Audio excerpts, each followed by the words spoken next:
นะสำหรับเดี๋ยวนี้ตัวกสิมาให้เบิงธรรมศาสตร์ธรรมศาสตร์ก็คืออันหมู่บ้านแห่งหนึ่งเนาะเพิ่นก็กำลังไปเลี้ยงงัวก็คือเห็นแม่เฒ่าคนหนึงเนาะเพิ่นก็กำลังไล่งัวแล้วตัวสิไปให้เบิ่งอันแม่น้ำเนาะตัวนี้ก็เป็นห้วยน้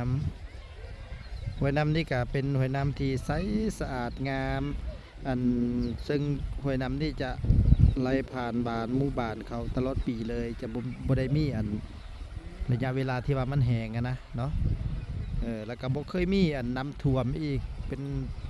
ห้วยที่ว่าอันไหลลงมาจากภูผาป่าดงเนาะตัวนี้ทางอัน